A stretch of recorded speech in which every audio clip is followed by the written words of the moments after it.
Good evening, everyone, and welcome to tonight's webinar, where we're joined by members of Clifford Chance and of Herbert Smith Freehills, who are going to share their experiences transitioning from the military into the legal industry and talk about the raft of opportunities that are available there. So without further ado, I'm going to pass you over to Alistair Johnson, who will introduce himself. Thanks, Alistair.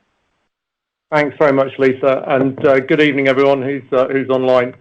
I'm going to give you a very brief background as to my kind of career journey, and then I'm going to hand over to James from Herbert Smith Freehills, and then we'll run through the agenda.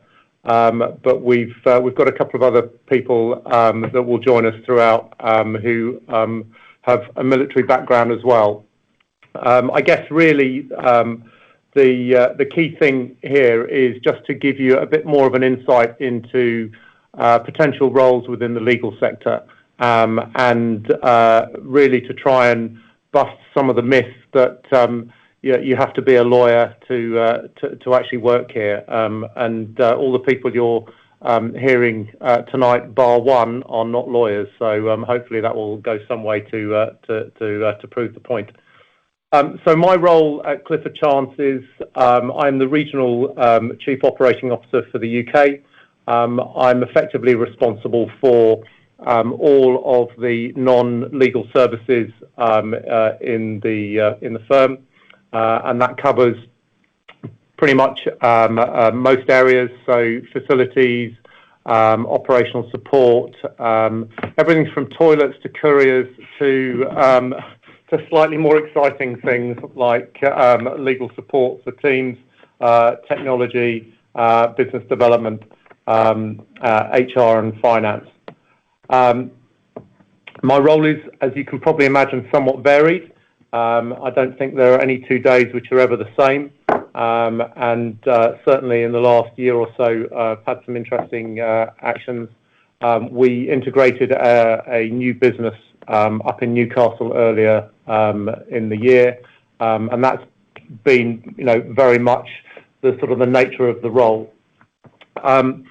My background, I spent 6 years in the Royal Engineers and had a very full military time, but realised that it probably wasn't something that I was going to continue with long term. So I then applied for an intern role with Fujitsu as a legal project manager or a technology project manager, and have then done a variety of roles since then, moving through project delivery and operational delivery through to joining Clifford Chance back in 2011 when I headed up the IT function for UK and Middle East.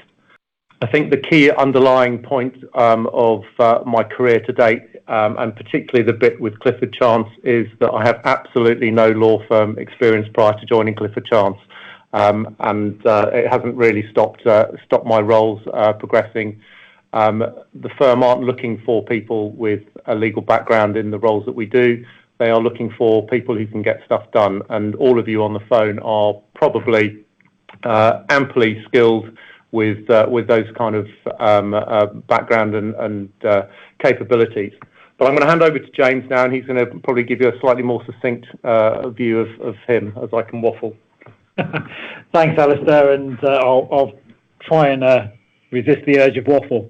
So really briefly, I was all set up for a career in the military.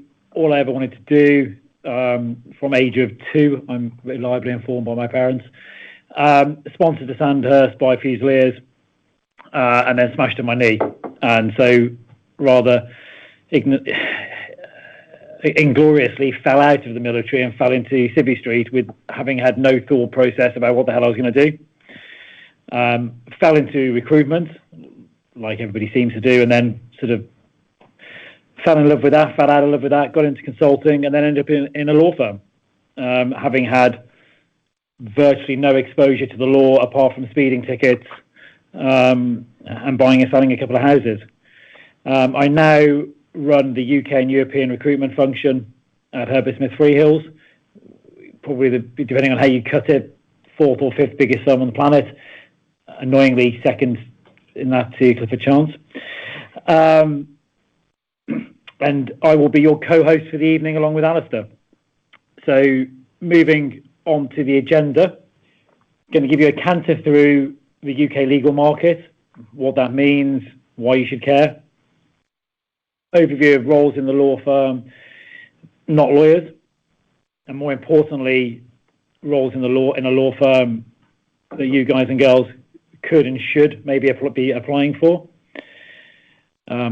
Because we're sitting in a law firm, probably need to talk about how you go to the dark side and become a lawyer. And obviously we can help with that. Talk about what you can take away from this webinar, and then hopefully field some questions. Why don't we kick it off with a quick poll? So what is a law firm? What is a city law firm?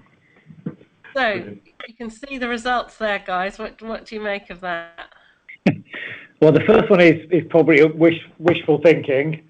Certainly, they don't seem to do much work in suits, so I quite like the idea of that. Happy to know that we've not been confused with Rumpole or the Bailey. I'm probably demonstrating my age by making that analogy. But yeah, absolutely. All deals and business across this great city that we're in and in business land need to be papered by a lawyer and a law firm. They simply can't exist without us, whether they like that or not.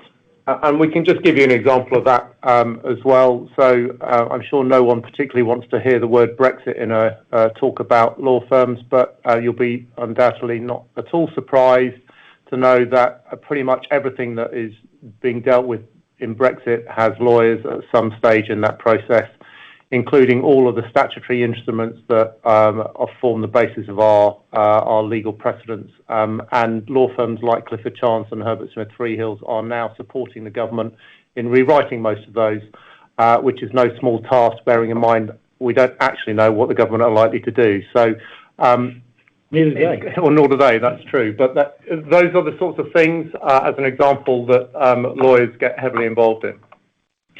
Yeah, I think you can genuinely say if you can think of an element of business, whether it's property, litigation, buying and selling companies, employment law, whatever, we're involved.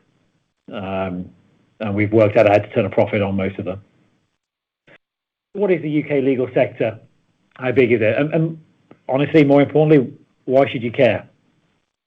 So we're pretty large. Revenue for UK is estimated at about 35 billion. There's about 12,000 firms in the UK. So that's potential 12,000 employers.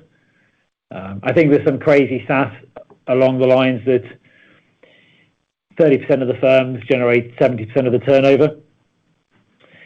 So in the UK, that employs about 320,000 people. We'll come on to this a little bit later, but I would hazard at least 40% of those are non-lawyers.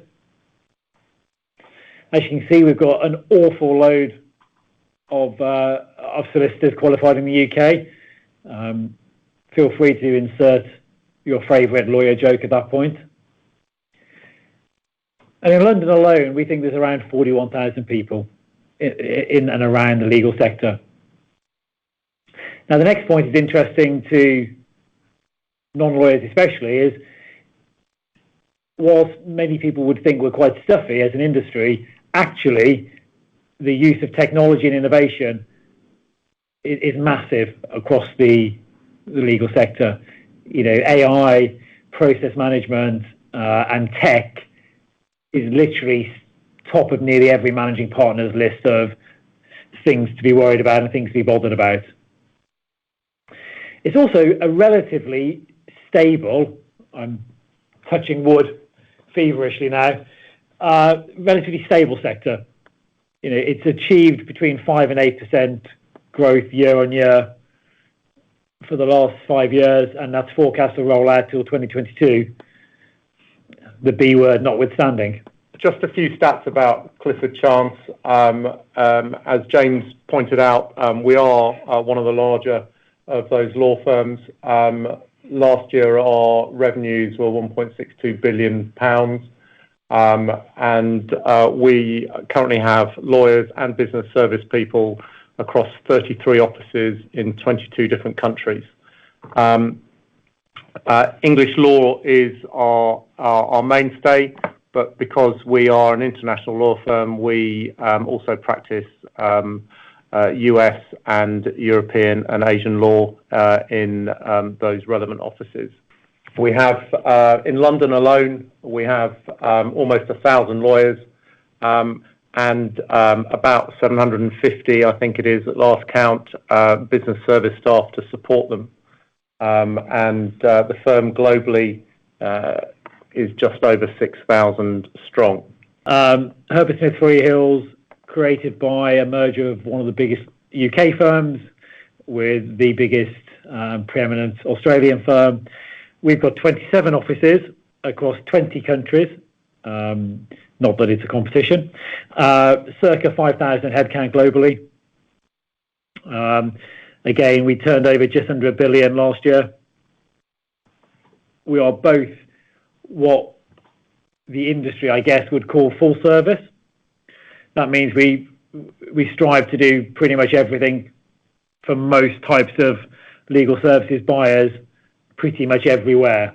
As Alistair said, we are predominantly English law focused, but have offerings and capability in every major jurisdiction across the planet. I guess one of the things that's useful to point out is just a bit of a comparison to perhaps, say, the banking industry in London. The law sector in London is probably about a third of the size of the banking industry. So I know many of you may well be considering roles in some of the larger banks when you leave, but don't discount looking at the legal sector because there's a huge opportunity here. And we're obviously a lot nicer than the banks. That's true. This is going to come up as a bit of a true or false exercise. If you look at the 5 statements there, select what you think is true or false. So tick if you think it's true, don't tick if you think it's false. Okay, that's interesting. So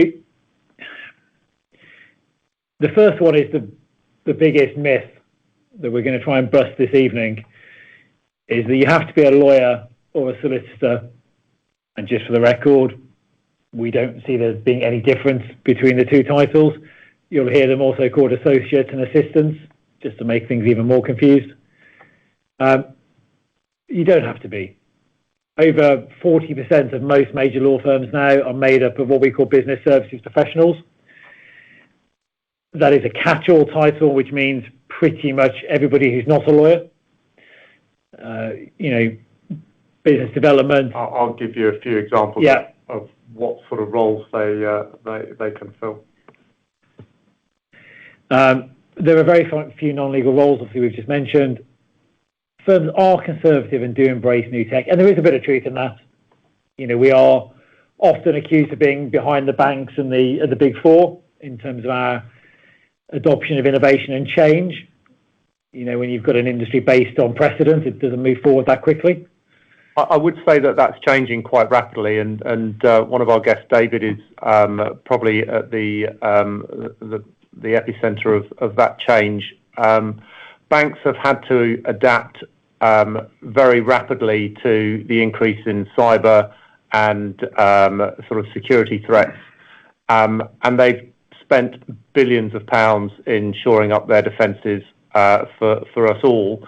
Otherwise, we wouldn't have money. But they have done a very good job of that. But the criminals haven't gone away, and the cyber terrorists and hackers and activists are still trying to penetrate a lot of those organisations, and they're now looking at alternative routes to do that. And law firms have incredibly privileged information on most of those large corporates and banks, and so they're now using law firms to try and get information which will help them in their activities.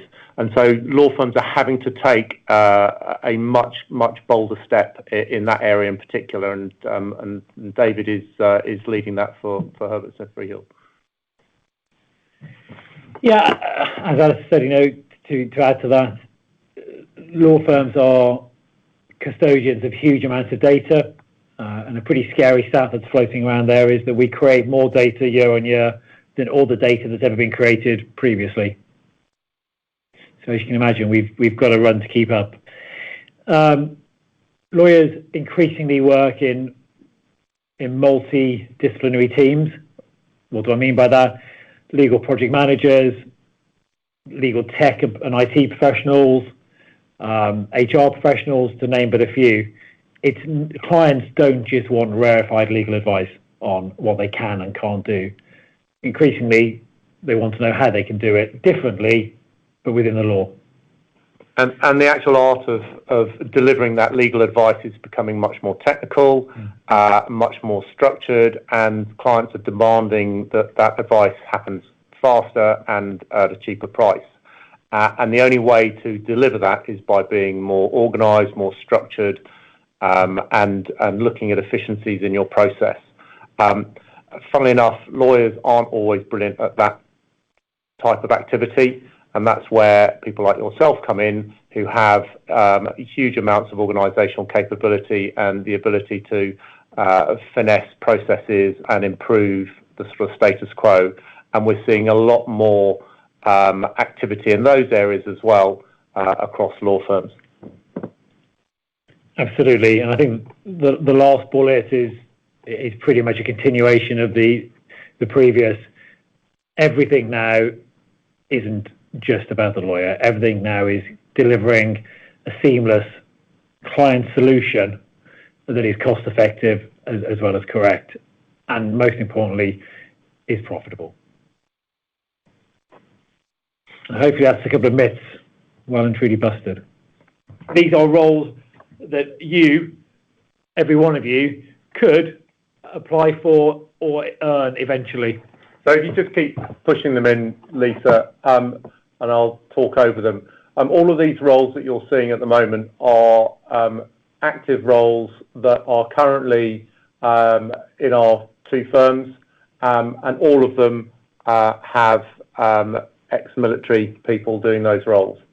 You might be quite surprised to see some of that, but we have fairly active military networks in both of our firms, and are trying to galvanise the wider law sector into recognising military leavers in a more productive way and a cleaner way.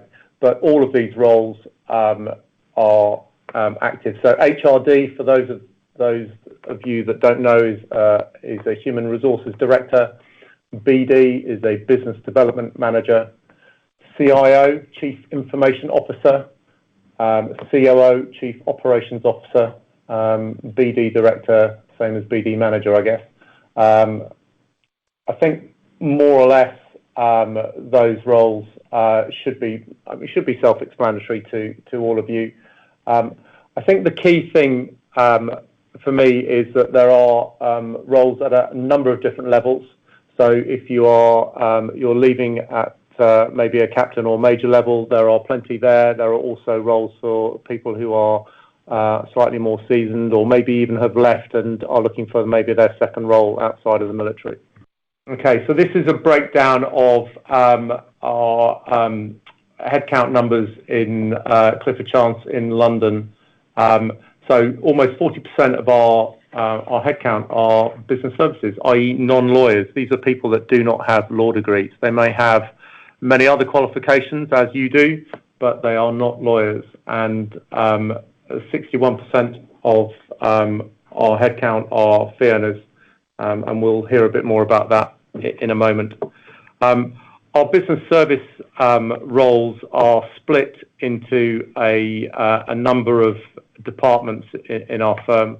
I'll quickly run through them, but you probably pick up on some of those from the previous slide. We have a facilities department that looks after the offices and the buildings that we occupy. We have business development teams that help generate business for us and support the fee earners very closely. We have operational service teams. These are everyone from support staff, such as secretaries and assistants, all the way through to legal project managers, resource managers, process change managers, and now pricing analysts.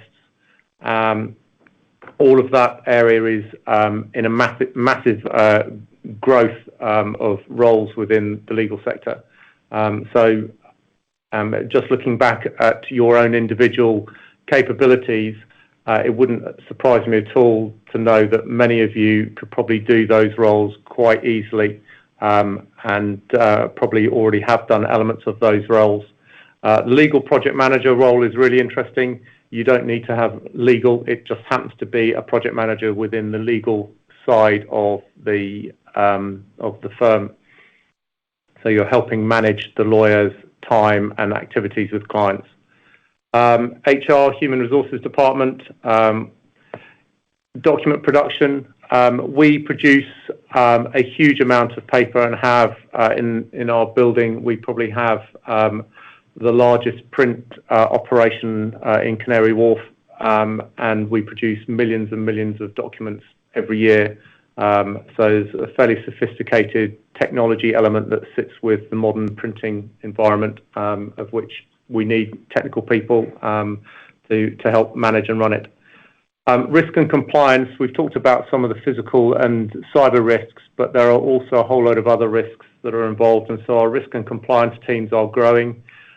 We probably have about 50 or 60 people in our compliance team in Clifford Chance, many of whom come from military backgrounds or could quite easily come from military backgrounds with their knowledge of the sort of the threat environments. And then obviously there's a large number of people that move across from the military into the technology area. And as James has already said, our firms are more and more technically advanced, surprisingly so for many. Kicking and screaming, I hasten to add. Possibly a few people may not be quite with the technology wave that we're on, but there's an awful lot going on. Yeah, absolutely. Very much more of the same. We're a little bit higher, so we're around 42% in UK non-fee earner or non-legally qualified, although that is a slightly less than precise figure than I would have liked.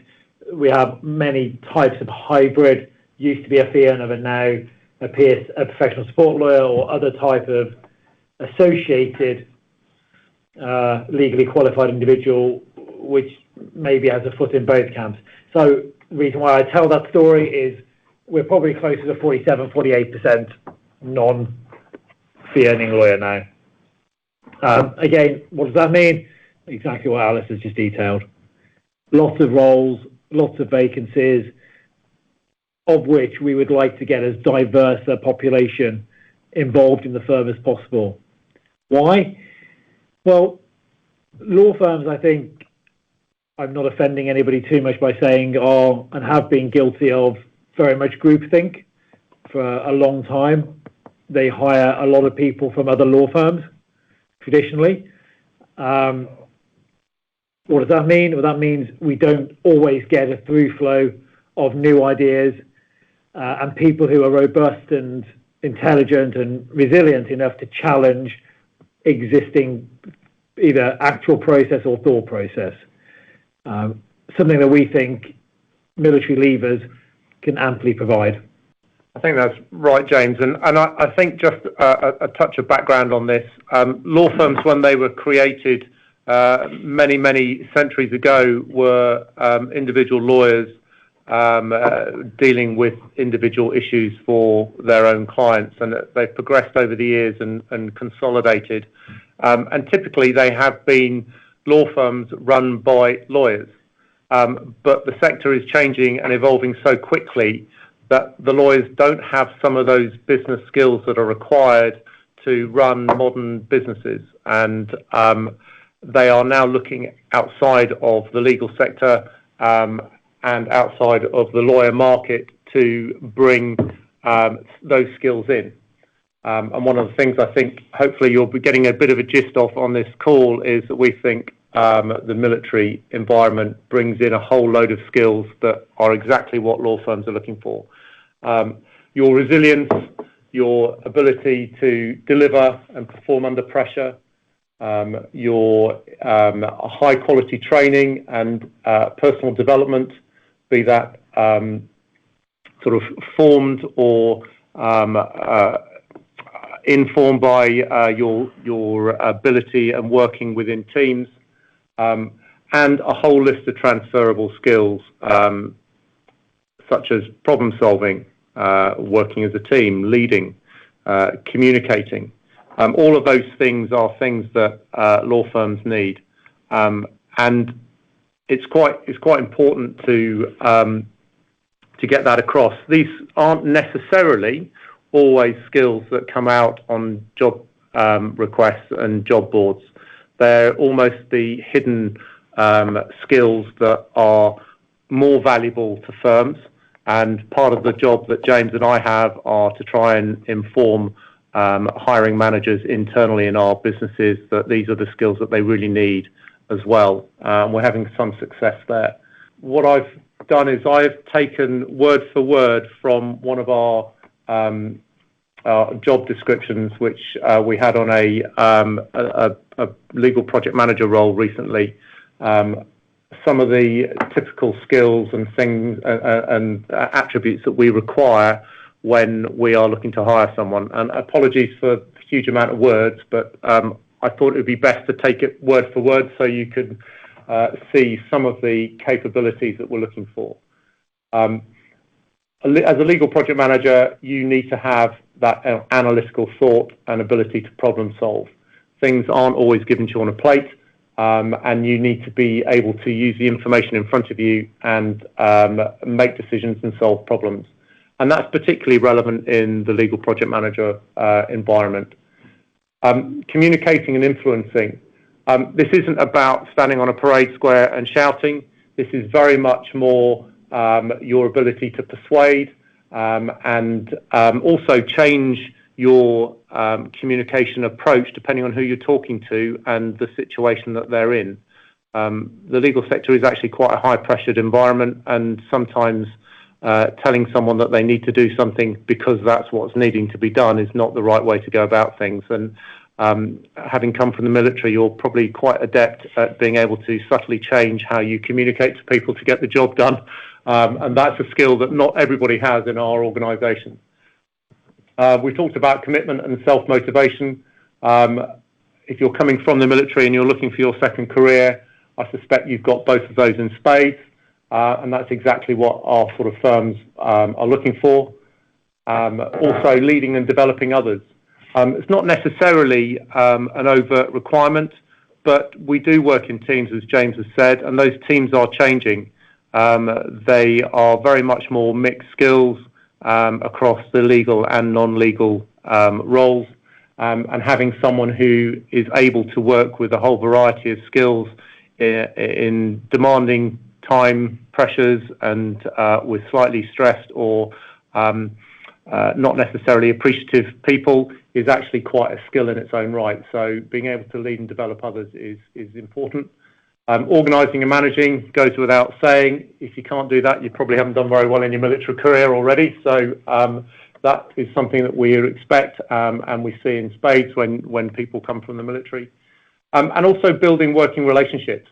So you don't just work within your own teams within the firms. You often spend a lot of time working with clients or with other law firms, like we're doing now, I guess. And that's really important to work with others and build those relationships. And then there's obviously organisational and strategic thinking. And the big bit is the bit in bold at the bottom, which is you do not need to have prior law firm experience. We've probably said that 10 times already. We might say it a few more times before the end of the webinar, but it's pretty important that you get that across. Thanks, Lisa. Just to chip in there, I just think that this is a fantastic slide, and I think that I'm sure that every single person listening can identify with all of those skills and be able to demonstrate them on their CV. So that's brilliant. Thank you. Yeah, and that's probably a really useful point, which everybody in this room is really happy to help with. Anybody listening is translating your military CV into a civvy CV. I can guarantee we can find examples of everything that was on that previous slide on your current CVs, and then translate it into a format that hiring managers can be comfortable with in our world. I suppose a typical recruitment selection process, the first thing to say is, every firm will do it slightly differently. It will be a variation on a theme of a couple of interviews, one with, the ultimate hiring manager, another with the rest of the team. This is Clifford Chance's. There'll be a pre-screen by one of the recruiters in my team. Moving forward to a face-to-face, or even increasingly a Skype or some kind of video conference interview. We interview candidates all over the world now for roles all over the world. You don't have to be in the same office. What is sometimes off-putting is point 6, which is background checks. It sounds a lot scarier and harsher than it actually is. This is the world we live in, unfortunately, when we do and transact so much work with the banks. The banks have now successfully foisted onto us the same level of background screening that they operate under their new employees. Typically, this sounds a lot worse than it is. It's nothing to worry about. It's basic DBS, basic background checks, and basic education checks, and a financial health check. I'm just going to talk very briefly about this because, again, that sounds scary. We're not interested in how much money somebody has on a credit card or how they spend their cash. What we're worried about is somebody who has a history of poor judgment around financial matters and potential civil or criminal issues around that. Reason why we're bothered, obviously we have a lot of very, very sensitive information, which is valuable. And an awful lot of money as well. So as a firm, as a law firm, you will typically manage all of the financial transaction work for deals that happen across the city. So in any particular month, we will transact through our bank accounts between £1 and £10 billion worth through our bank accounts in Clifford Chance, and that's an awful lot of money to go missing if you've got the inappropriate people in the firm. So it is important, but it's not something to be scared about. No, and the amount of people who I've spoken to who are ex-military who it is just an alien world. I reassure everybody, you've had much deeper dives into your background in the military than we will ever do. So we talked a little bit earlier about some of the opportunities and some of the roles, and we have a couple of people online here who work in our firms who are going to give a brief background as to why they're here and what they do. And the first one's David Robinson, who is the head of IT security at Herbert Smith Freehills. David. Thank you. Good evening, everyone. Just a quick view of me, I suppose, to help you understand what it's like. Just to add to the previous slide about that typical approach, I've worked for a number of civilian companies now, and that's quite a standard approach to the recruitment process. So I started working at DME 38 years ago. 16 years old, joined the Air Force as a simulator technician. Which I enjoyed immensely, loads of great training, loved the technology, but had aspirations to move on.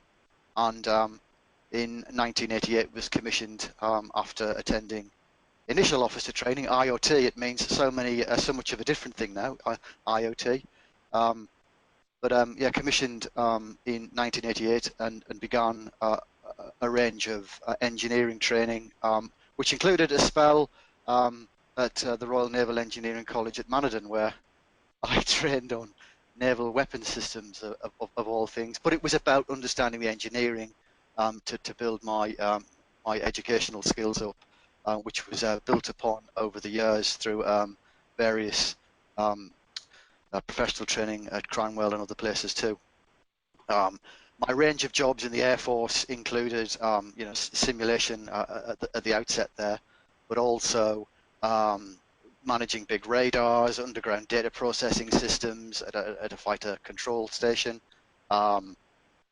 delivering the Air Force's network, buying satellite ground terminals and ground-to-air comms, training, which was great fun, had nothing to do with engineering, but had a tremendous 2 years doing that at Tactical Comms Wing, and a few spells in MOD, and my latter one involved work around information and IT security, and it was that which I carried on when I left in 2002.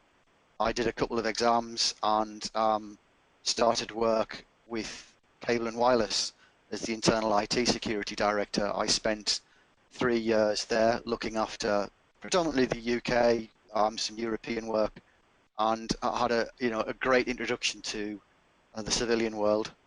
And I think everything these guys have said beforehand is, it all makes sense now when you're looking back on it, and it might look a bit daunting, but you have all got some tremendous skills which are very transferable, and I think it's just getting your head in the right space as well. That's really important. I had a lot of pressure to stay. I resisted that and left. I had a tremendous, almost 22 years, and I'm sure, like the rest of you, would recommend the forces to anybody thinking of that career. But when you do come out, there are an awful amount of opportunities out there for you. So after 3 years with Cable and Wireless, I moved on to Fujitsu, where I ran. I was initially on what was Lloyd's TSB as the Chief Security Officer, and now Lloyd's Banking Group, delivering security to the internal IT functions of the bank. I then took over the security practice, and built that up from 50 to 130 heads. Was the Chief Security Officer for UK and Ireland for the firm, and latterly head of bid and pre-sales, so delivering security. And I worked with probably around about 100 different clients in many different sectors. And in 2015, I was approached by the CIO at Herbert Smith Freehills, who's another ex-Air Force colleague and friend of mine, to consider a job here. And we had a number of chats, and here I am. So I'm responsible for the IT security for the whole of the firm, global job, reporting to the CIO, and as mentioned earlier on, the whole IT, infosec, cybersecurity, whatever you want to call it, space has exploded. We have to be as good as or better than banks because of all of the things the other chaps have said. We hold a lot of sensitive information. We have access to billions of pounds. I've seen suppliers to us and others who have lost money. I've helped get it back in a number of cases, millions of pounds in some instances, and it's a really exciting place to be. Again, I joined without any legal experience. What I did bring was a lot of information, IT sec, cyber experience, which I've built over the last 17 years. But for anybody in the military, there's always been an element of security in everything you do. It might not be as complex or as in-depth as what I do and what some of you do, but it is definitely there. It's a very lucrative sector right now, not just in law. So if it's an area you're interested in, I'm happy to speak to anybody who wants to talk a little bit more in depth around that type of career. So that's a quick overview of me. Happy to take any questions as and when.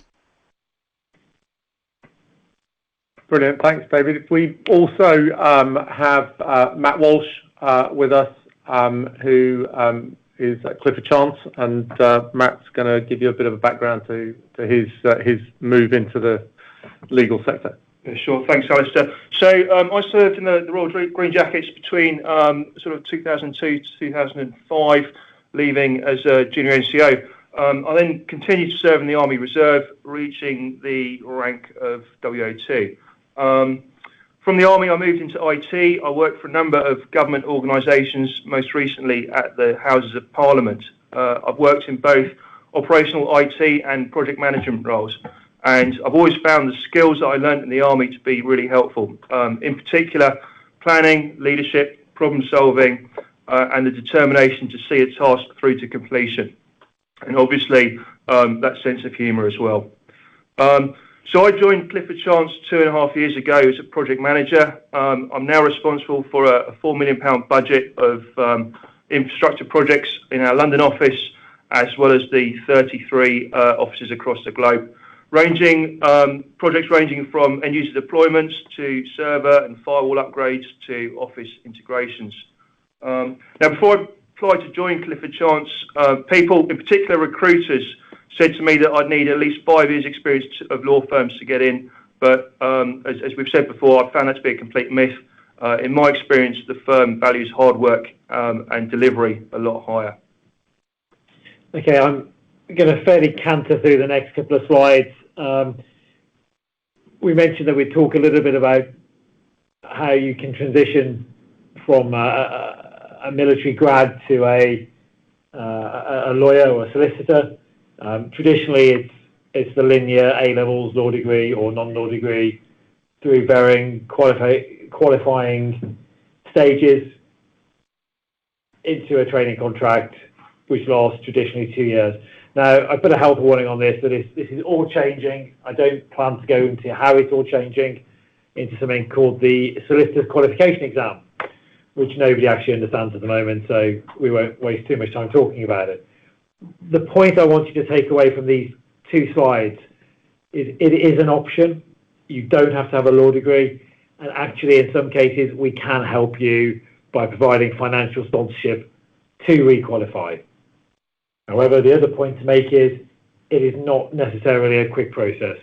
It is a minimum of 3 years before you were to qualify as a practicing solicitor, more likely 4.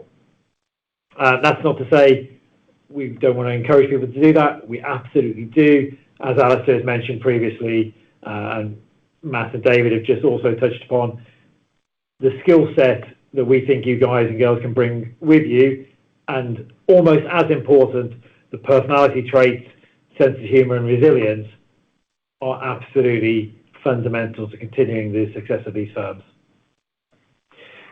We've now got somebody who has actually made that transition.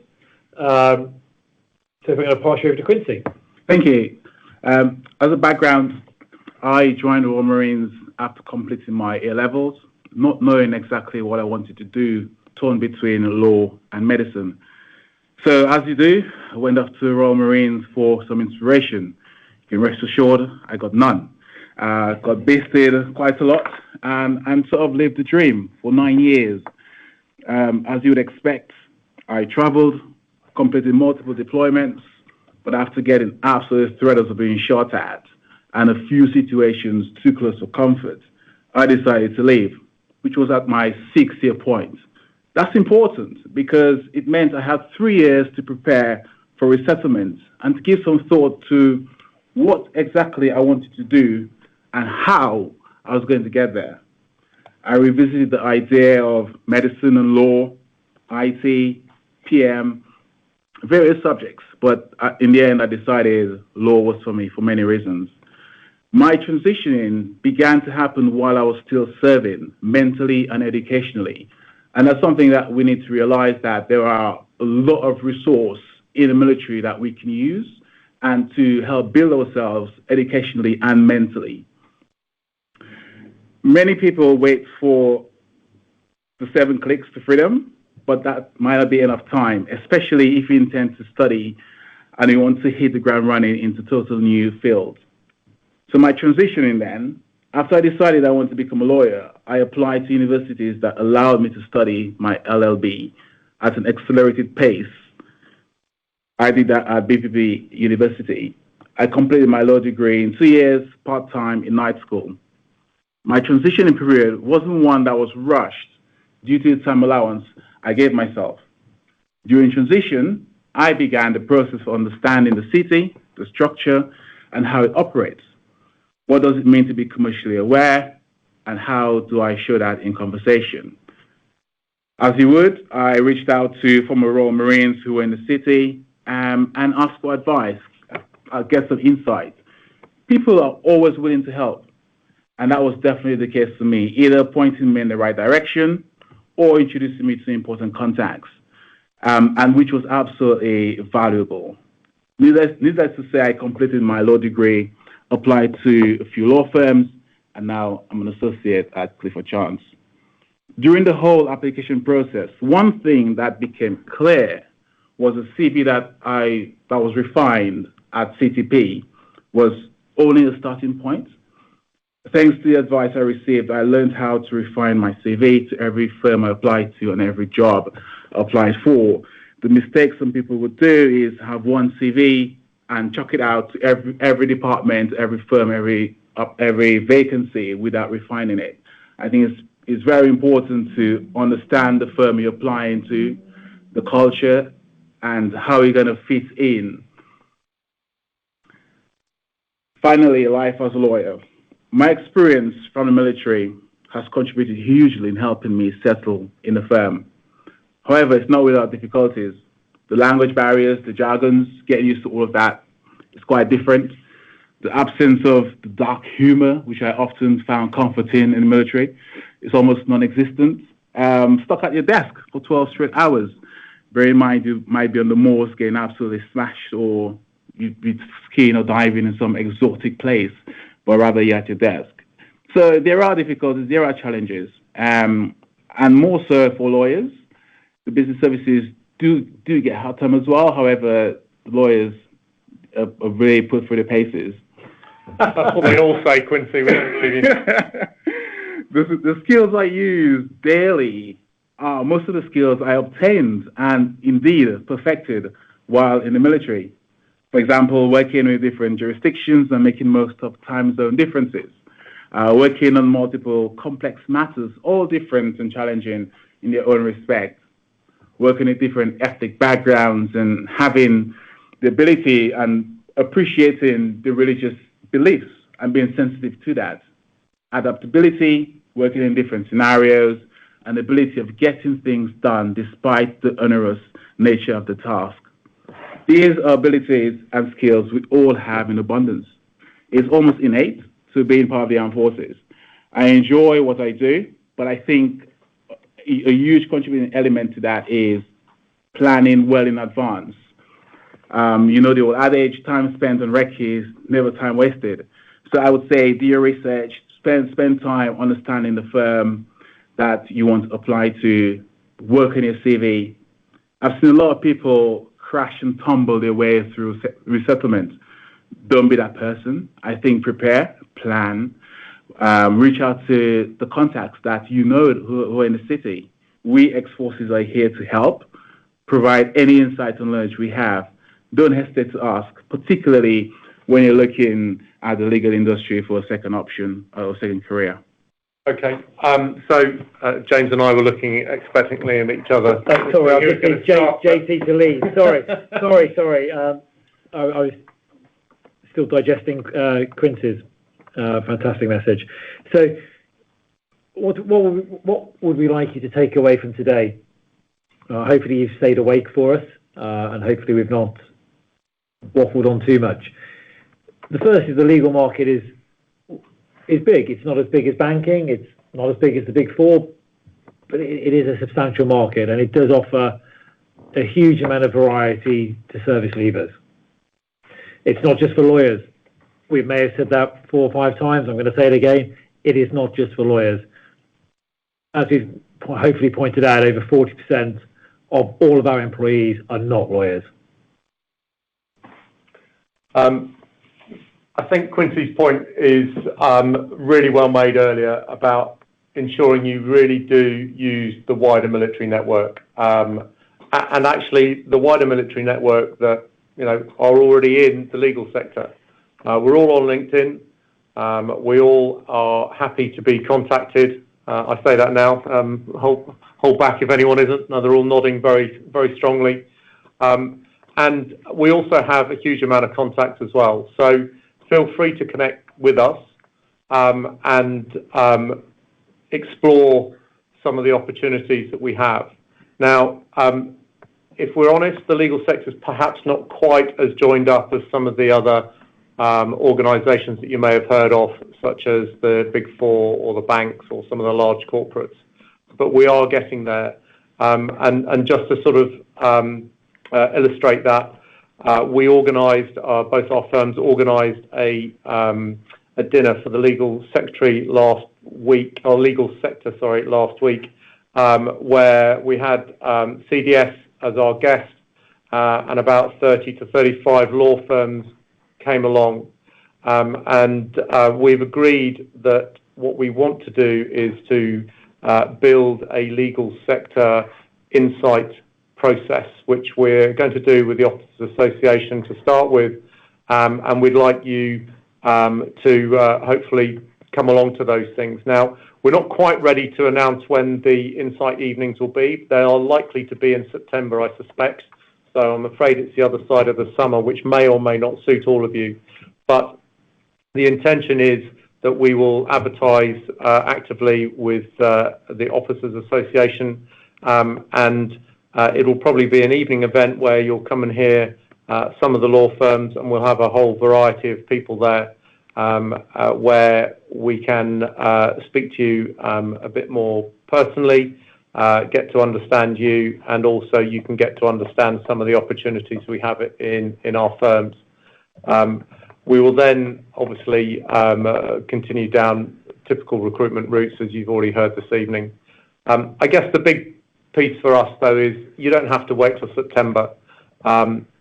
Or at the end of this, there's a page with a number of links, and by all means, search for some of those roles on our career opportunity pages. We spoke about some earlier. They were taken from our respective websites only a few weeks ago, so they are constantly being updated, and they are live. So there will always be a number of opportunities for people leaving the military with the right commitment, expertise, and as Quincy's already highlighted, if you've done enough research on the organisations, then you should seriously consider the legal sector as a place to start your career outside of the military. I think that pretty much is that from our webinar, or certainly from our deck. Certainly now very happy to answer or try to answer any questions that any of you might have, which Lisa will collate. Brilliant. Thanks very much, guys. So as a starter for 10, one of the questions we had was around a possible insight day. So there's already appetite for that. So, but you've already answered that, so that's great news. Another question we had was around opportunities outside of London. So one of our listeners is based in the northwest in Manchester, and would like to know if there are any opportunities in regionally. Yeah, sure. Happy to answer that, Lisa. So whilst neither Clifford Chance nor Herbert Smith Freehills have UK regional offices. We have Newcastle, but it's mainly for paralegal type services. But sorry, yeah, absolutely. There is obviously a pretty large legal industry outside of London. London isn't the be all and end all of everything. I would suggest. Did you say Manchester, northwest? Did you say? I did, Lisa? Yes. Yeah. So I would look at firms such as DLA Piper, Addleshaw Goddard, Irwin Mitchell, DWF. They're all sizable firms in that particular city. Indeed, they're national. They are what we would call national firms, so they have offices across the length and breadth of the UK as well as internationally. What I would say is, I suppose, a slightly cautionary note is they're not as big, and that's not us being sizist. That's just they have less volume of vacancies compared to what we do. So whilst they will have nearly all of the vacancies that we do, they won't be in the same volume. And I would also just point out that you may not want to consider roles in London in some of the larger law firms, but law firms are becoming increasingly more supportive of people working remotely, or at least partly remotely. So we have a number of people that work in Clifford Chance who live in the Midlands and in the Southwest, and they will work 2 or 3 days a week in London, and then the remainder of time at home. So if that is a sort of lifestyle that you feel that you can support, then don't don't exclude London-based firms when you're looking. Brilliant, thanks, guys. Another question we've had is just around, you mentioned earlier in the presentation that the sector is roughly a third the size of the banking industry. So, how many opportunities would you say realistically there are? Perhaps not in terms of actual numbers, but would you say for ex-military people it's pretty buoyant? I think it is. I can't give you an exact number because unfortunately they're not all collated. I think what we were trying to illustrate is that there are many opportunities in law firms, and many of them could quite comfortably be filled by people with military backgrounds. Clifford Chance run probably about 60 or 70 vacancies at any one time in the business service functions that we operate, and we are just one firm. So acknowledging that not all of those may be 100% suitable, but a large percentage of them are. So, it's not going to be quite as large as some of the big banks because they support hundreds of thousands of employees in the UK. But we are sizable, and there are plenty of opportunities there for people with your backgrounds. Just to give you a, very quick, we hire, thousands globally a year into our respective firms. So, it is a buoyant market. It's always hiring. We, like every other sector, has attrition that we need to replace. And, you guys and girls are as good a candidates, if not better, than lots of other channels of recruitment that we have. So on the back of that statement there about channels of recruitment, there's been a question about using recruitment agencies versus kind of networking through military links. Which route would you think is the best route for people to go through? Both. There's no reason why you have to do one or the other. I came in through an agency, but equally, I think LinkedIn is a valid channel as well. More and more law firms are excluding agencies with hires, and they're doing it directly, partly because they're able to target individuals more, but also because it saves money to go direct, and also they understand, or we understand, the skill sets don't always have to be a tick box. You don't have to be 100% qualified in everything in order to be a really successful candidate. And some recruitment agents will recruit to a very clear structure and very linear because they've been told to by the organisations that they're recruiting for. So there's not so much flexibility. But Matt's absolutely right. You want to be approaching both. Yeah, I think there are specific ex-forces recruiters out there. I wouldn't like to attest to the quality of all of them, but certainly the vast majority are very well-meaning.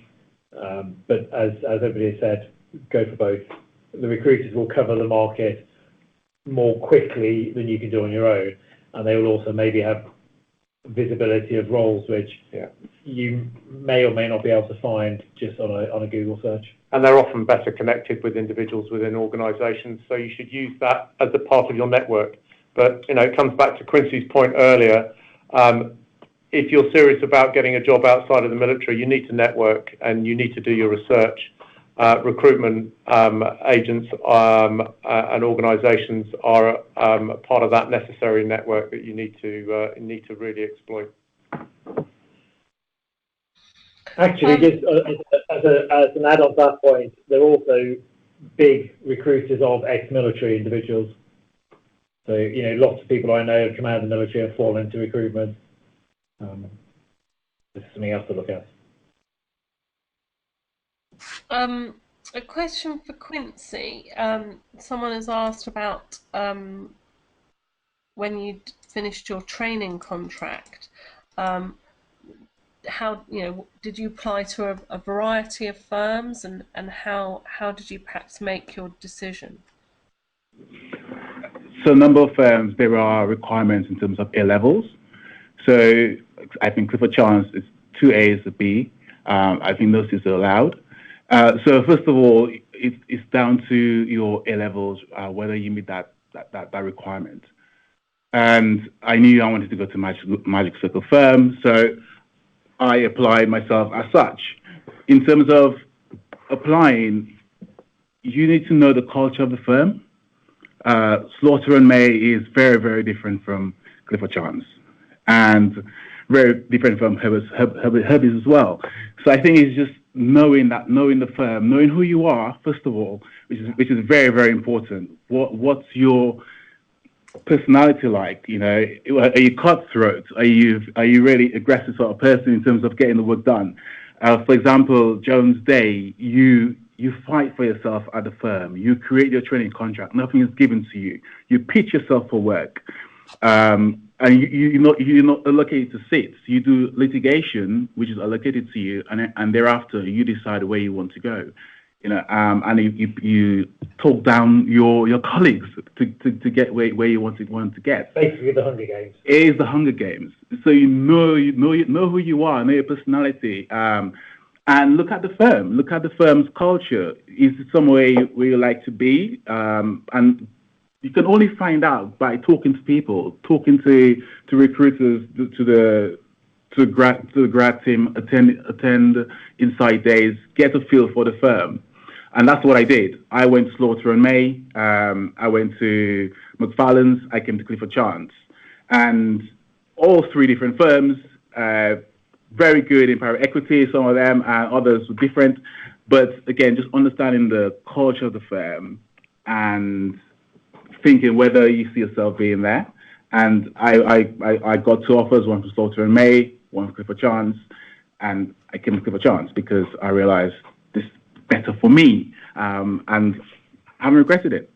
Just to build on what Quincy just said, some of the firms are thankfully finally moving away from these pretty linear, slightly old school qualification pre-requirements, largely because they've been proven to not be great indicators of future success. So please don't be put off if you haven't got stellar A levels. We are still interested in talking to you.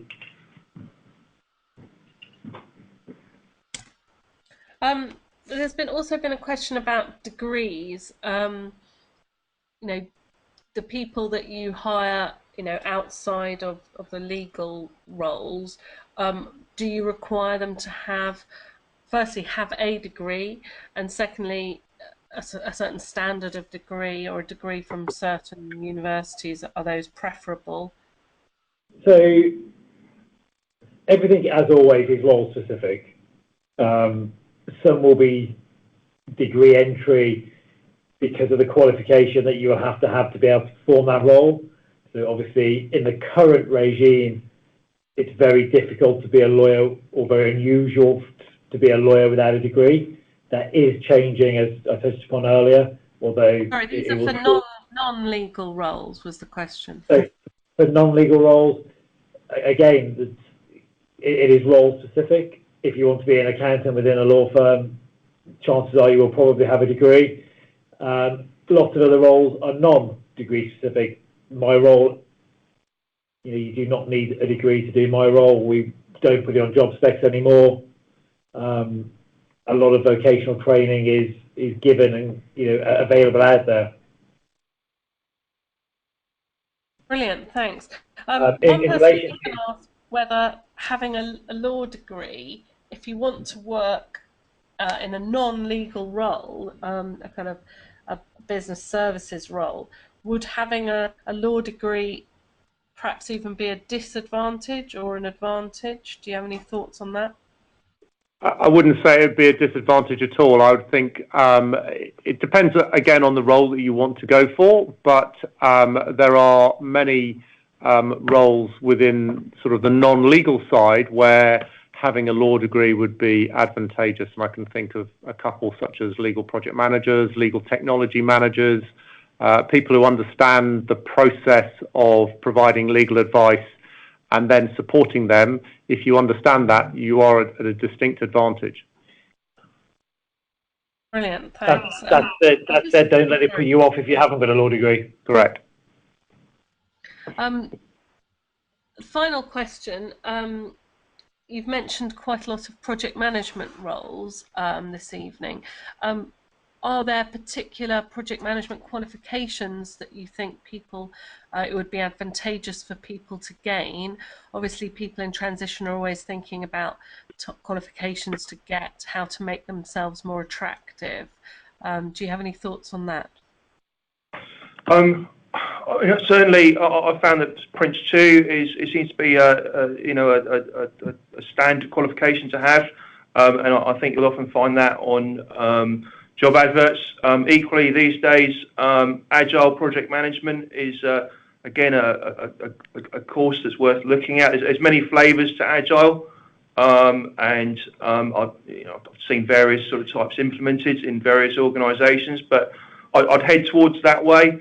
I think it will open a door for you, but I think really project management is people probably look at your previous projects, and if you could talk about a project that you did in the military and methodology you used, that would go a long way in a job interview. They are very much not required in order to gain a role within law firms, but it's like all things. If you are able to articulate your capabilities, and part of that articulation may well be being qualified with a noted qualification. So there are others out there which aren't necessarily project management related, which may be also useful. So if you want to go into technology and service management within technology, you might want to be ITIL qualified. You might also want to do something like Six Sigma or black belt training if you want to go into process change. Those sorts of things are going to help, but they aren't going to block you from applying and even getting roles. And indeed, there are now project management courses and qualifications you can get specifically in legal project management, and a number of the providers offer those. Again, it's a relatively new area for us as law firms. So you're not quite at the ground floor, but certainly we're still learning about what we want.